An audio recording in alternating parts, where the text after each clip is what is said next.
আগামীকাল 10ই মুহররম যখন মুহররম মাস আমাদের সামনে উপস্থিত হয়ে যায়, যখনই আমাদের মাঝে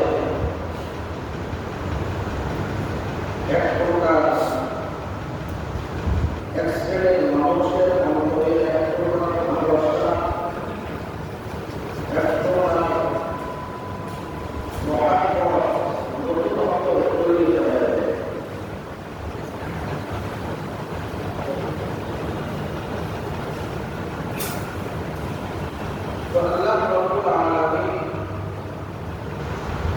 যে মুহররম মাস আমাদেরকে দিয়েছেন, প্রতি বছর আমাদের সামনে মুহররম মাস উপস্থিত করে দেয়।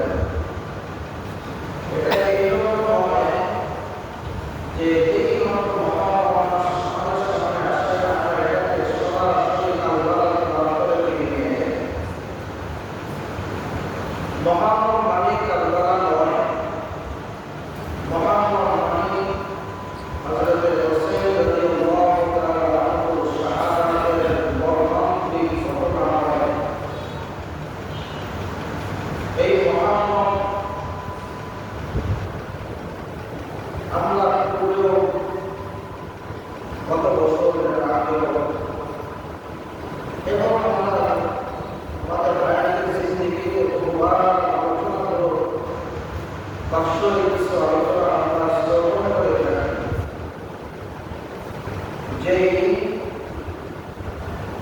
মুহররম মাসটাকে যখন আমরা শুধুমাত্র কালবালা থেকে ইঙ্গিত করি, ওইদিকে নিয়ে যাই, তখন এই মুহররম মাসটা সম্মান, এই মুহররম মাসের ইজ্জত থাকে। কারণ আমরা সকলেই জানি এই মুহররম মাস একটা সম্মানিত মাস, একটা ইজ্জত ভরা মাস। রাসূল সাল্লাল্লাহু আলাইহি ওয়াসাল্লাম বলেন, আফদালুস সিয়াম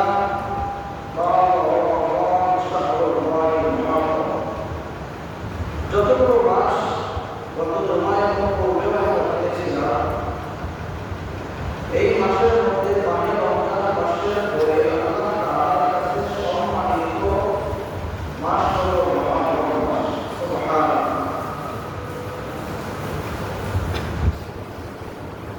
যখন মুহররম মাস চলে আসে, আমাদের অনেকে অন্তরে কিছু আমলের কথা জাগ্রত হয়। বিশেষ করে আমাদের অন্তরের মধ্যে কিছু রোজা রাখা, কিছু নেক আমল করার আগ্রহ অর্জন করে। এটা মাশাআল্লাহ খুব ভালো জিনিস। তিনটি বিষয় আমি সামনে রেখে আলোচনা করার চেষ্টা করব ইনশাআল্লাহ। বিষয়ের মূল পয়েন্টগুলো হলো, প্রথম নাম্বার হলো মাহে রমজান মাসে রোজা রাখার পরে আল্লাহ তাআলার কাছে মুহররম মাসের রোজা সবচেয়ে উত্তম। সুতরাং এই মাসের যে কোনো দিন রোজা রাখতে পারে। দ্বিতীয় নম্বর হলো আল্লাহ রাসূল সাল্লাল্লাহু আলাইহি ওয়াসাল্লাম বলেন, তোমরা মুহররম মাসের রোজা আশুরার দিন রোজা রাখতে পারো। আশুরার রোজা কয়টি রাখবো, কোন সময় রাখবো? তৃতীয় নম্বর হলো আমাদের সমাজে প্রচলিত দেশে বিভিন্ন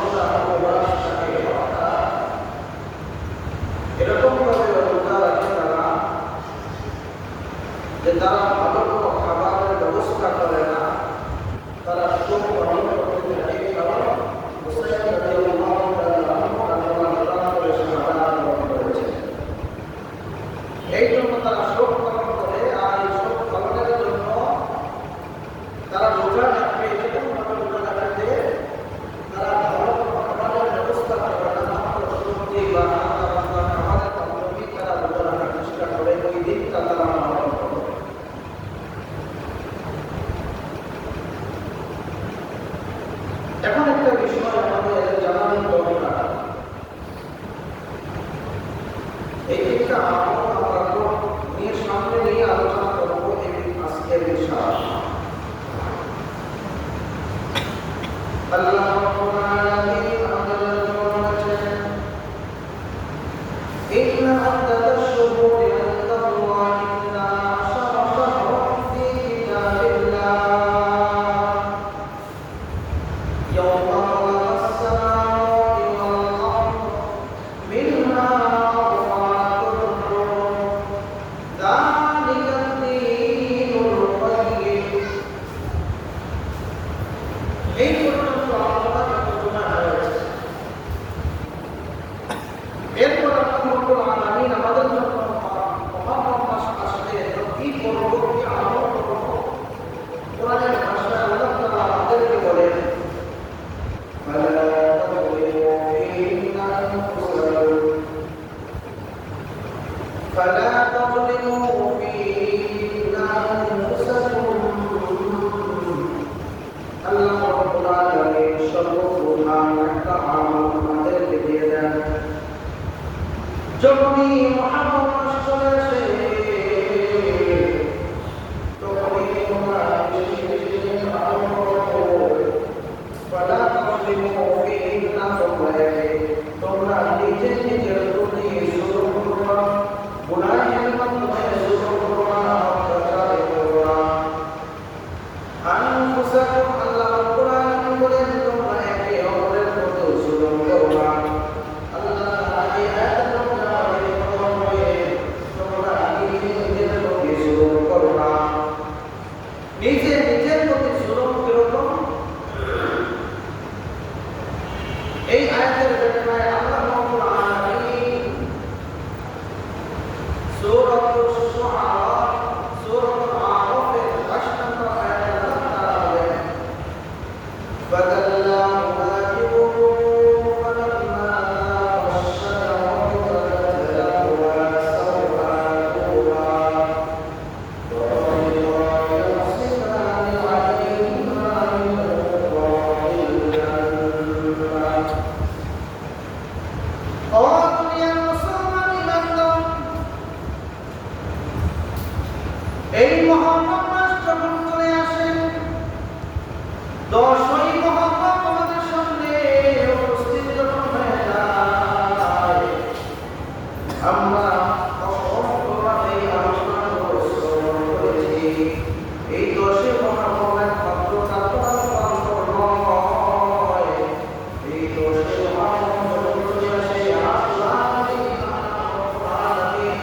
পুরা পৃথিবী যখন তৈরি করে শেষ করলেন, আল্লাহ পৃথিবীটাকে তৈরি করে শেষ করলেন, আসমান জমিন তৈরি করলেন, এমনকি আরশ মহাত্মা পর্যন্ত তৈরি করলেন, এমনকি লাউহে মাহফুজের মধ্যে পৃথিবীর 16 লক্ষ থেকে শেষ পর্যন্ত কি ঘটবে, কি ঘটবে না, কি আল্লাহ বান্দার শিক্ষার জন্য কি বান্দার যে সব হিসাবে রেখে দিবেন, এটা ওই লাউহে মাহফুজের মধ্যে এই 10ই মুহররম রেখেছিলেন।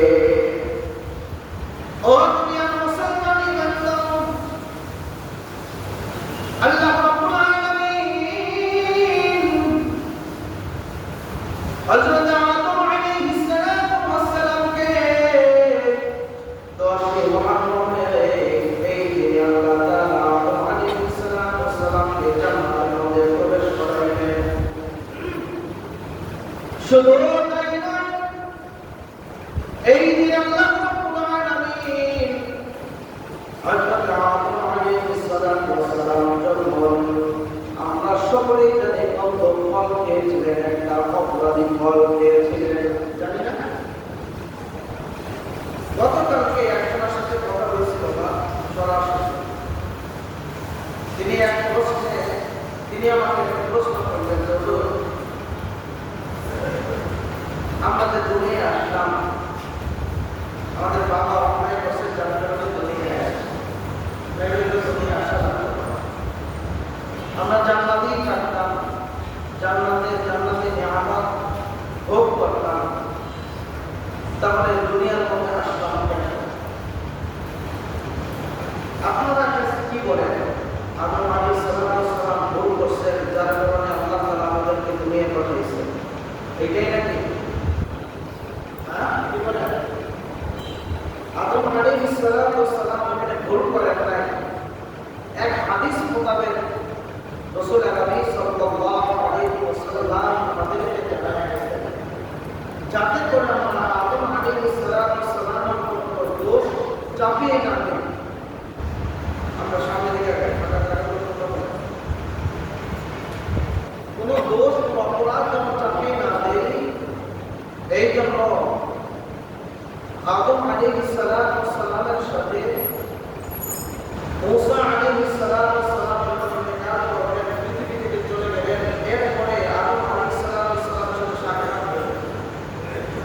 এক ঘটনায় পাওয়া যায়, মেরাজের ঘটনা রাসূলুল্লাহ সাল্লাল্লাহু আলাইহি ওয়াসাল্লামের মাধ্যমে যে দিন ঘটাইছিলেন, ওই দিন বাইতুল মুকাদ্দাসে সমস্ত নবী আলাইহিস সালাম উপস্থিত হয়েছিলেন কিনা? আমাদের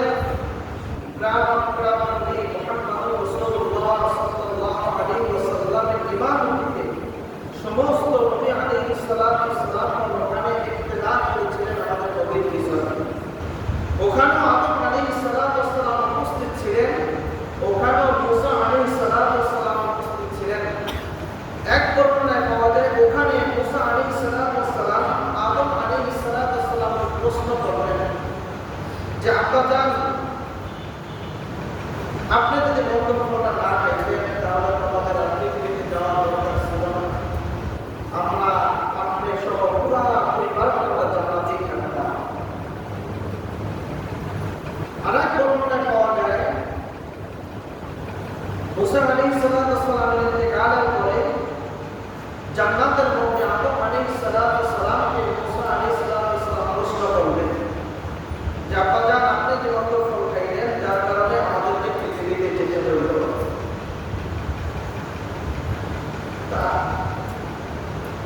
আদম আলাইহিস সালাম সাইয়্যিদুনা মুসা আলাইহিস সালামকে আল্লাহ প্রশ্ন করলেন। আমাদের প্রশ্ন দুটোই আদম আলাইহিস সালাম করে গেছেন। এইভাবে বললেন যে আপনি বলেন, আপনার কাছে যে কিতাব অবতীর্ণ হয়েছে তাওরাত কিতাব, এই কিতাবটা কি আমার বংশধর হওয়ার আগে আল্লাহ তাআলা লাওহে মাহফুজে লিপিবদ্ধ লিখিত করেছেন, না আমি আগে বংশধর হয়েছি এরপর আল্লাহ তাআলা লিখেছেন? কথা বোঝেন না? তাওরাত কিতাবটা লাওহে মাহফুজের মধ্যে এখন পর্যন্ত কোরআন যেরকম ভাবে সংরক্ষিত আছে, তাওরাত কিতাব, জাবুর কিতাব, ইনজিল কিতাব, সমস্ত কিতাবগুলো ওখানে লিপিবদ্ধ সংরক্ষিত এখনো আছে। তো বলতেছে যে এই কিতাবের মধ্যে কি লেখা আছে যে আদম আলাইহিস সালাম আপনাদের বাবা গন্ধফল খাইবে? তো বলতেছে না। এই লেখাটা কখন হয়েছে? আমার হওয়ার পরে না আগে? বলতেছে আগে। তো আগেই যদি হয়ে থাকে, ওখানে লেখা আমি গন্ধফল খাবো, তাহলে আমার দোষ করতে পারে? আপনারা বলেন, পূর্বেই যদি নির্ধারিত থাকে যে সে এই কাজটা করবে এবং ওই কাজটা করে ফেলেছে, এখন এখানে তার অপরাধ বুঝে যায়। দ্বিতীয় নম্বর আরেকটা কথা হলো, মুসা আলাইহিস সালামকে প্রশ্ন করলেন যে পৃথিবী সৃষ্টির আগে লাওহে মাহফুজ সৃষ্টি করেছেন না পৃথিবী আগে সৃষ্টি করেছেন? বলতেছে লাওহে মাহফুজ আগে সৃষ্টি হয়েছে, পরে পৃথিবী সৃষ্টি হয়েছে। অর্থাৎ লাওহে মাহফুজের মধ্যে আল্লাহ রাব্বুল আলামিন পৃথিবীতে মানুষ পাঠাবেন এই কথা লেখা আছে না নাই? কোরআনের মধ্যে পৃথিবীতে মানুষ পাঠাবেন, খলিফা পাঠাবেন, নিযুক্ত করবেন, আল্লাহ প্রতিনিধি পাঠাবেন, এই কথা কোরআনে আছে না নাই? আওয়াজ দেয়া বলি আছে না নাই? আছে। এই কোরআন পৃথিবী সৃষ্টির আগে লেখা হয়েছে না পরে লেখা হয়েছে? জান্নাত জাহান্নাম দেখার আগে না পরে? আওয়াজ দেয়া বলি। জান্নাত জাহান্নাম সব কিছু আল্লাহ তাআলা যা কিছু তৈরি করেছেন, সৃষ্টি করেছেন, সব কিছু দেখার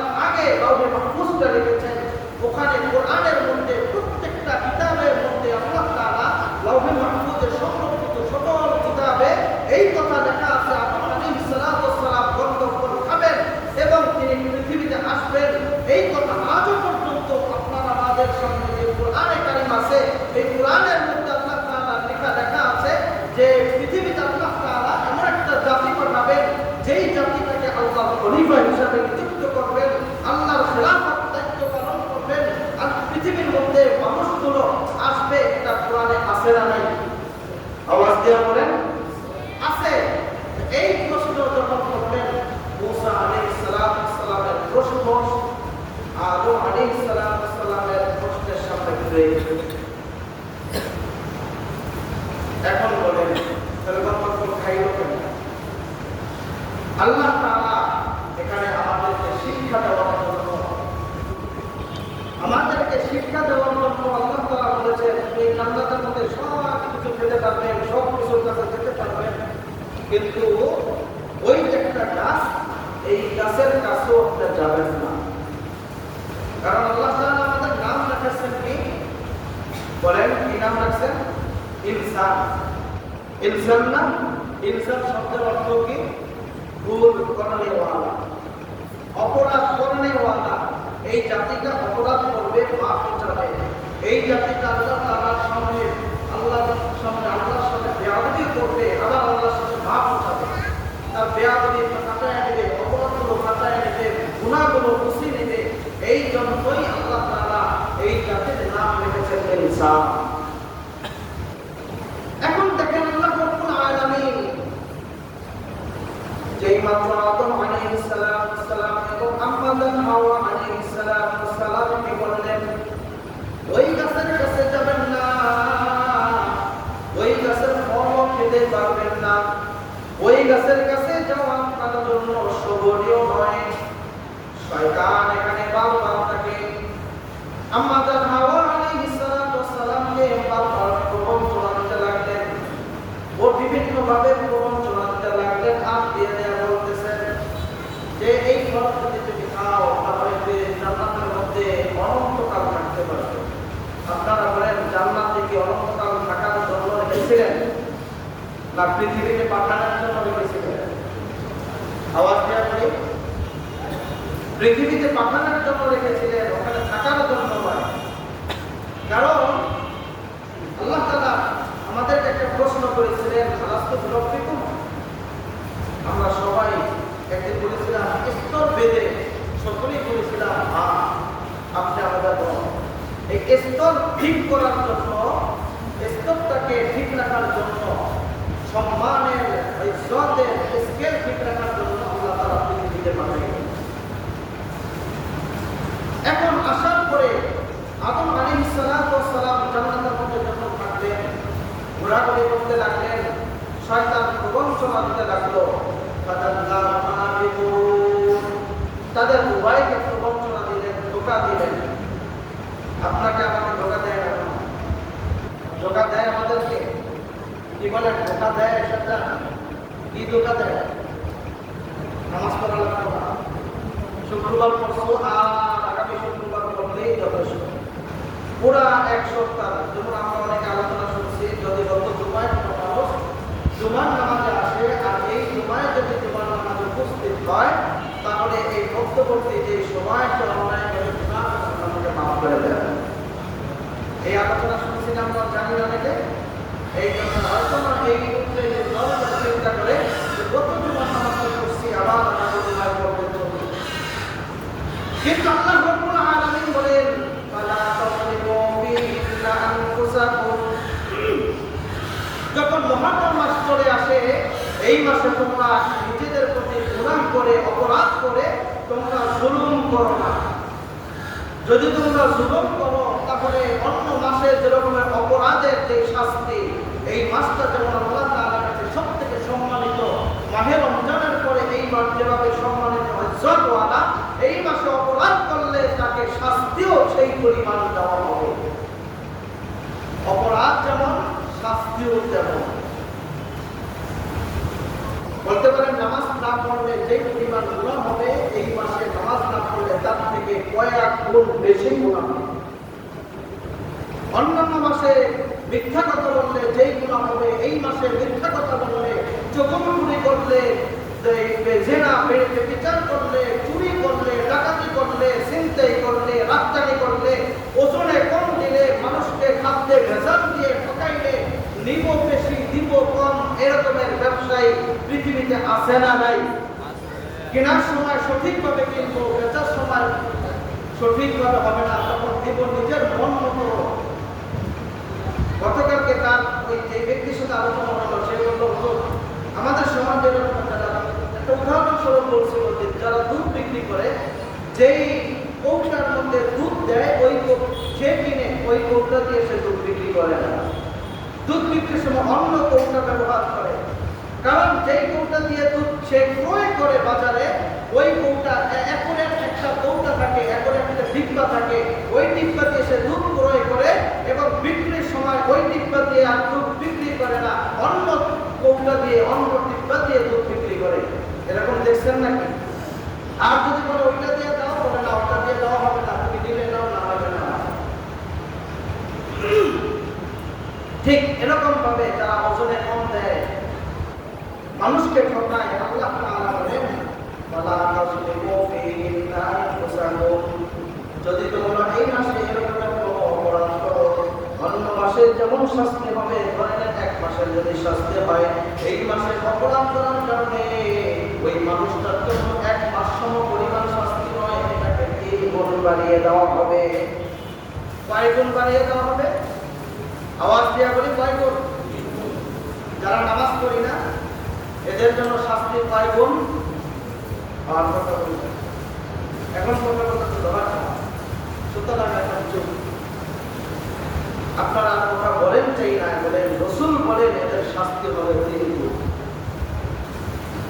ও দুনিয়ার মুসলমান ইমানদার, আদম আলাইহিস সালাম জান্নাতের মধ্যে ঘোরাঘুরি করতে লাগলেন। যেই ফলটা খাইলেন, ফল খাওয়ার পরে দুনিয়ার মধ্যে আল্লাহ তাআলা পাঠাইলেন, যেইভাবে পাঠান জান্নাতের গাছের পাতা তার শরীরে বেষ্টন করে দুনিয়ার মধ্যে আগমন করাইলেন। আর আসার পরে একে একে যখন বিস্তার লাভ করতে থাকে, আর আদম আলাইহিস সালাম একদিন নয়, 2 দিন নয়, 1 মাস নয়, 2 মাস নয়, 1 বছর নয়, 2 বছর নয়, শত শত বছর পর্যন্ত আল্লাহ তাআলার কাছে একটা আয়াত বারবার বলতে বলতে, একটা শব্দ বারবার বলতে বলতে আল্লাহ তাআলার কাছে মাপ চাইতে লাগলেন। রব্বানা যালামনা আনফুসানা ওয়া ইন লাম তাগফির লানা ওয়া তারহামনা লানাকুনান্না মিনাল খাসিরিন। আল্লাহ তাআলা বলেন, আদম আলাইহিস সালাম তোমাদের বাবা আমাদের আমার কাছে এতবার বলতো, প্রতিদিন বলতে লাগতো, চলতে ফিরতে উঠতে বসতে বলতে লাগতো, ও আমার মালিক রব্বানা, আমার রব যালামনা, আমি জুলুম করেছি, আনফুসানা, জান্নাতের মধ্যে এই ফলটা খাইলাম, তুমি নিষিদ্ধ করেছো, আমি তো অপরাধ করে ফেলেছি। কিন্তু আল্লাহ তাআলা বলে তুমি অপরাধ করো নাই, এটা তোমার সন্তানদের শিক্ষার জন্য এই ঘটনা আমি ঘটাইছি। ও দুনিয়ার মুসলমান, মানুষ হিসাবে অপরাধ করেছে, বলতেছে আমি অপরাধ করেছি, কিন্তু অপরাধ না, তিনি কোনো ভুল করেন নাই, অপরাধ করেন নাই, আল্লাহ ঘটাইছেন। সাধারণভাবে ধরেন আমি যদি আপনার দেখি 2 ব্যক্তির মাঝে এমন একটা ঘটনা ঘটাইলেন, এই ঘটনাটা উল্লেখযোগ্য হোক, তাদের কোনো শিক্ষা নেওয়া যদি হয়, তাহলে পরবর্তীতে তাদের সামনে গিয়ে আবার বলতেন, হ্যাঁ তোমরা যে ঘটনা ঘটাইছো এটা কিন্তু আমি করেছি, এই ঘটনাটা আমি করেছি। সুতরাং এর দ্বারা বোঝা গেল দুই পক্ষের কারো দোষ নাই। সুতরাং এখানে বোঝা যায় আদম আলাইহিস সালাম, মুহাম্মদ আলাইহিস সালামের কোনো দোষ আছে নাকি? বলেন কোনো অপরাধ আছে? যদি কোনো মানুষ বলে আদম দোষ করেছে, গন্ধক ফল খাইছে, অন্যায় করেছে, গুনাহ করছে, তার জন্য মাপ চাইছে, আমি তো গুনাহ করি না, আমি দোষ করি না, আমি কেন মাপ চাই? ওর ঈমান থাকবে না, ওর ঈমান নাই, ওটা মুসলমান নয়। এটা আমাদের শিক্ষার জন্য আল্লাহ তাআলা ঘটনা ঘটাইছে। এই জন্য আদম আলাইহিস সালাম বলেন, আনফুসানা, আমি আমার নফসের প্রতি নিজের প্রতি জুলুম করেছি, অপরাধ করেছি। ওয়া ইন লাম তাগফির লানা, যেহেতু অপরাধ করেছি আমি তোমার কাছে অপরাধী। ওয়া ইন লাম তাগফির লানা, যদি আমাকে যদি ক্ষমা না করে দাও, ওয়া ইন লাম তাগফির লানা লানাকুনান্না মিনাল খাসিরিন, তাহলে আমি চিরস্থায়ীভাবে চির দুনিয়ায় আখিরাতে সব জায়গায় ক্ষতিগ্রস্ত হব। আচ্ছা বলেন, আমি দৈনিক কতগুলো অপরাধ করি? তিনি অপরাধ করছিলেন কয়টা? আমি কয়টা করি? দৈনিক 5।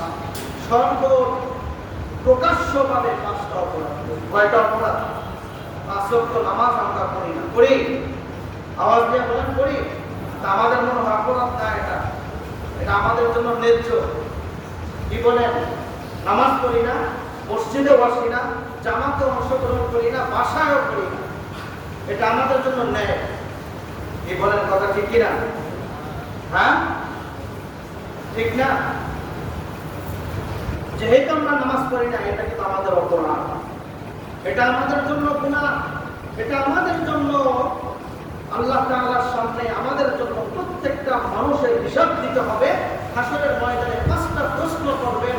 এই প্রশ্নের মধ্যে এক প্রশ্ন হলো তোমার বালেগ হওয়ার পর থেকে নিয়ে, অর্থাৎ শরীয়তের পরিভাষায় বলা যায় সর্বনিম্ন 15 বছর থেকে একেবারে নিয়ে 40 বছর পর্যন্ত তুমি কিভাবে কাটাইলা হিসাব করো।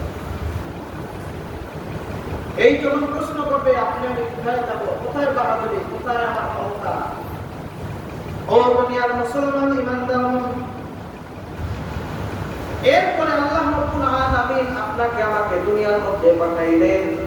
আমাকে পাঠানোর পরে আল্লাহ রাব্বুল আলামিন আমাদেরকে বারবার আমাদেরকে চালাই দিতেছেন। তুমি কিন্তু অপরাধী, তুমি কিন্তু আল্লাহর সাথে দুশমনি করতেছো, তুমি কিন্তু আল্লাহর হুকুম অমান্য করতেছো, তুমি কিন্তু আল্লাহর হুকুমের তাবেদারি নয়, তুমি কিন্তু আল্লাহর হুকুমের তাবেদারি নয়, আল্লাহকে তাআত করো না, তুমি কিন্তু অপরাধ করতেছো। বারবার আমাদেরকে সতর্ক করায় দিতেছেন। আমরা কিন্তু সতর্ক হচ্ছি না, আমরা একটা মুহূর্তের জন্য সতর্ক হচ্ছি না। আমরা আমাদের সময়কে কাটায় দিতেছি, আমরা আমাদের সময়কে ব্যয় করতেছি। গত বছরটা আমরা কিভাবে ব্যয় করলাম, এই বছরও কি একইভাবে ব্যয় করব? গত বছর আমরা কিভাবে আমাদের সময়টাকে কাটাইলাম, এই বছর কি এভাবেই কি কাটাবো? এভাবে কাটাইতে কাটাইতে একটা সময় দেখতে গেলে আমরা ছোট ছিলাম, অপরাধ করেছি, ভুল করেছি, মানুষকে বকা পর্যন্ত দিয়েছি। এটা বড় মানুষ যারা ছিলেন, মুরব্বী যারা ছিলেন, তারা এটাকে অপরাধ মনে করেন নাই, মনে করছে পুরো ছোট মানুষ, বাচ্চা মানুষ, নাবালেগ মানুষ, অবুঝ মানুষ বলে ফেলেছে। যাক, এটা মাফের দিকে গ্রহণ করি, আমরা মাফের দিক দিয়ে আমরা নিয়ে নেই। যখন বড় অবস্থায় করি, যুবক হওয়ার পর করি, আকলমান হওয়ার পর করি, বৃদ্ধ হওয়ার পর করি, তখন মানুষ কি বলে যে এটা সে নিজে স্বেচ্ছাই করেছে। আবার যখন বয়স একটা পর্যায়ে চলে গেলে, বার্ধক্যে যখন চলে আসে, তখন যদি কোনো অন্যায় করে, তখন মনে করে বুড়া মানুষ করছে, আচ্ছা এটা ধরে না, সে অপরাধ করে নাই, বুড়া মানুষ এটা করতেই পারে, তার ব্রেনের এই ধারণ ক্ষমতা কমে গেছে, সে কখন কোন কথা বলে ফেলে, কখন কোন কথা তার সামনে উপস্থিত হয়, সে নিজেও জানে না। সেই জন্য তাকেও মাফের যোগ্যতা দিয়েছে। কিন্তু যুবকরা যদি করে ফেলে, এটাকে কখনো দুনিয়ার মানুষও মাফের যোগ্যতা নেয় না, আল্লাহ তাআলাও মাফের যোগ্যতা নেন না। কথা বলা ঠিক কিনা? এই জন্য আল্লাহ রাব্বুল আলামিন আমাদের যে যৌবনকালটা যে দিয়েছে, এই যৌবনকালের হিসাব আল্লাহ তাআলা নেবেন। বুড়া বয়সে একটা 60 বছর ওভার হয়ে গেলে, হাদিসে পাওয়া যায় 60 বছর ওভার হয়ে গেলে আল্লাহ তাআলা তাকে জিজ্ঞাসা করবেন না যে তুমি এই কাজটা কেন করলে। কিন্তু যুবকরা যদি করে, আল্লাহ তাআলা এটা জিজ্ঞাসা করবে তুমি কেন নামাজ পড়লে না, তুমি কেন এভাবে তোমার জীবনটাকে কাটাইলে, তোমার পুরা হায়াতের জিন্দেগিটা, যৌবনকালটা তুমি কেন গুনাহের মধ্যে রইলে। তোমাকে কে বাধা দিয়েছে, কে তোমাকে বাধা দিল আমার হুকুম পালন করতে? কোরআনের ভাষায় বলতেছে আল্লাহ তাআলা, কে তোমাকে বাধা দিল নামাজ পড়তে, কে তোমাকে বাধা দিল রোজা রাখতে, কে তোমাকে বাধা দিল হজ করতে, কে তোমাকে বাধা দিল দান সদকা করতে, কে তোমাকে বাধা দিল নেকের কাজ করতে, কে বাধা দিয়েছে? তখন প্রশ্ন কি আসবে বলে, প্রশ্ন কি দাঁড়াবে বলেন তো? এই প্রশ্নের উত্তর আপনারা ঠিক করে দিয়েই যাবেন। যাক, যেই কথাগুলো আমরা বলতেছিলাম এটা গুরুত্বপূর্ণ কিনা বলেন? দরকার আছে এই কথাগুলো বলার? হ্যাঁ, মাঝে মাঝে সতর্ক করে দাও যে আমি কোথায় আসছি, কোথায় ছিলাম, বর্তমানে আসি কোথায়, কতদিন থাকবো, কি করব, যাব। এই কথাগুলো ব্রেনে আমাদের ঢুকানো দরকার। কোথায় ছিলাম, কোথায় আসলাম, এখানে কি করা দরকার, যাব কোথায়, কার সামনে দাঁড়াইতে হবে। তিনি কে বলেন? যার সামনে দাঁড়াইতে হবে তিনি কে? আল্লাহ তাআলা সূরা রহমানের মধ্যে বলেন, ওয়ালিমান খাফা মাকামা রাব্বিহি জান্নাতান। পৃথিবীতে চলতে গিয়ে যে মানুষটা অন্তরের মধ্যে ধরে নেয় আল্লাহ আমার সামনে আছেন, আমাকে আল্লাহর সামনে দাঁড়াইতে হবে, আল্লাহর সামনে দাঁড়িয়ে আমার হিসাব দিতে হবে, আল্লাহর সামনে দাঁড়িয়ে আমার 2024 সালের হিসাব দিতে হবে, 2023 সালের হিসাব দিতে হবে, বিগত যত বছর গেছে সব বছরের হিসাব দিতে হবে। এই ভয় নিয়ে সামনে অগ্রসর হয়, ওই মানুষটা গুনাহ করতে পারে না। আল্লাহ তাআলা বলেন, ওয়ালিমান খাফা মাকামা রাব্বিহি জান্নাতান। তার অন্তরের মধ্যে যেহেতু এই ভয় নিয়ে সামনে অগ্রসর হয়েছে, পিছের গুনাহগুলো সে মাপের জন্য চিন্তা করতেছে। আদম এক গুনাহ করার কারণে 1000 বছর, শত শত বছর যদি মাপ চাইতে পারে, আমি দৈনিক কত গুনাহ করি, একবারও তো আমি মাপ চাই না, আমি একবারও তো ক্ষমা চাই না। আদমকে আল্লাহ মাফ করে দিয়েছেন, আপনাকে আমাকে কি অবস্থা করতে হবে? ও দুনিয়ার মুসলমান ইমানদার, এই জন্য জীবনটাকে পরিবর্তন করা দরকার। এভাবে আর চলা যাবে না, এইভাবে আর সামনে অগ্রসর হওয়া যাবে না, এইভাবে আর সামনে অগ্রসর হইলে আপনার আমার জন্য সামনে বিপদ। কথা বলেন ঠিক না? বিপদ আছে না নাই? বিপদ আছে না নাই? আছে। এখন আর কতদিন এভাবে নামাজ না করে থাকবো? আজান আপনার আমার বাসায় মসজিদের বাইরে থেকে যায় না। কথা বলেন, যায় না? ফজরের আজান শুনতে পাই না, জোহরের আজান শোনা যায় না, আসরের আজান কি শোনা যায় না, মাগরিবের আজান দিন শেষেও কি শোনা যায় না, এশার আজান ঘুমের আগেও কি শোনা যায় না? ফজরে পড়তে পারে ঘুমায় থাকি, অচেতন থাকি, আমরা শুনি না। বাকিগুলো কোথায়? তখন কি ঘুমিয়ে থাকি না সজাগ থাকি? আওয়াজ দেওয়া পরে ঘুমাই না সজাগ? যদি সজাগ থাকি, আওয়াজ যদি শুনি, তাহলে কেন আসি না? আল্লাহ তাআলা তো বলবেন, কেন তুমি করলে না, কেন তুমি সামনে অগ্রসর হলে না ঠিক মতো, এই গুনাহ নিয়ে, গুনাহর মধ্যেই তুমি কেন রইলা? ওই মানুষটা সবচেয়ে আল্লাহর জমিনের নিচে, আসমানের উপরে, আল্লাহ তাআলার জমিনের নিচে আসমানের উপরে যত মাখলুক আছে, সমস্ত মাখলুকের থেকে আসমানের নিচে জমিনের উপরে যে মানুষগুলো আছে, যত মাখলুক আছে, সকল মাখলুকের থেকে সব থেকে নিকৃষ্ট মাখলুক, সব থেকে অধঃপতনের মাখলুক, সব থেকে ধ্বংসশীল মাখলুক, যেই মাখলুকটা খোদার হুকুম মানে না। কথা বলে ঠিক না?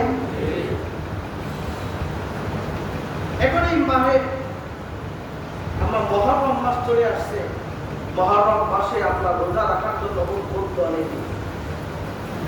এই মুহররম মাসে আল্লাহ রাসূল সাল্লাল্লাহু আলাইহি ওয়াসাল্লাম বলেন, যারা রোজা রাখবে, একটা যদি কোনো মানুষ রোজা রাখে, 1 বছর নফল রোজা রাখার সওয়াব আল্লাহ তাআলা দান করবেন। যদি কোনো মানুষ এই মুহররম মাসটা যদি নেকের মধ্যে কাটায় দেয়, নামাজের মধ্যে কাটায় দেয়, আল্লাহ তাআলা ইনশাআল্লাহ আল্লাহ তাআলা বিগত সমস্ত গুনাহ মাফ করে দিবেন। আল্লাহ রাব্বুল আলামিনের বন্ধু বিশ্ব নবী সাল্লাল্লাহু আলাইহি ওয়াসাল্লাম বলেন, সিয়ামু আশুরা ইহতাসাবা আলাল্লাহ আইয়ুকাফিরা সানাতাল্লাতী ক্বাবলাহু। বিশ্ব নবী বলেন, যেই মানুষটা আশুরার দিন রোজা রাখলো, আল্লাহ তাআলা তার বিগত 1 বছরের গুনাহ মাফ করে দিবেন।